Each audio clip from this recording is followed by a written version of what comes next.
সম্মানিত উপস্থিতি, আসসালামু আলাইকুম ওয়া রাহমাতুল্লাহ। এ পর্যায়ে আমি আপনাদের মাঝে একটি গজল পরিবেশন করব, তার সাথে আমার ভাগিনা এর পরে করবে। দেখি দুজনের মধ্যে কার গজলটি সবচেয়ে সুন্দর হয়, আপনারা কমেন্ট করে জানিয়ে দিবেন। তো কথা না বাড়িয়ে আমি গজলটা শুরু করছি। ভিডিওটা কেউ সরিয়ে দিয়ে চলে যাবেন না, সবাই শুনবেন, অবশ্যই আপনাদের ভালো লাগবে।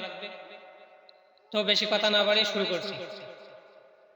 কাপন আমার আপন, কবর আমার ঘাটি, ওই কবরে যেতে হবে, রইবে না কেউ সাথী।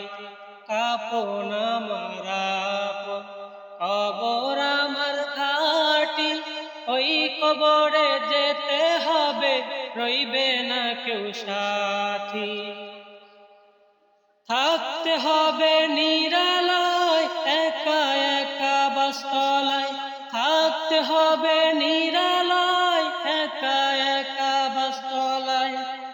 চতুর্দিকে রবে শুধু মাটি, ওই কবরে যেতে হবে, রইবে না কেউ সাথী। ওই কবরে যেতে হবে, থাকবে না কেউ সাথী। 3.5 হাত মাটির ঘর, কারো আপন কারো পর। 3.5 হাত মাটির ঘর, কারো আপন কারো পর। কারো হবে ফুলেরই বাগান, কারো হবে জাহান্নাম।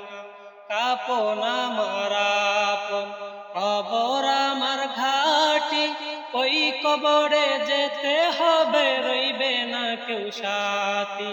কাপন আমার আপন, কবর আমার ঘাটি, ওই কবরে যেতে হবে, রইবে না কেউ সাথী।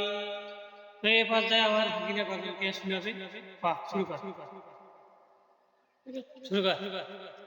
কাপন আমার আপন, কবর আমার ঘাটি, ওই কবরে যেতে হবে, থাকবে না কেউ সাথী।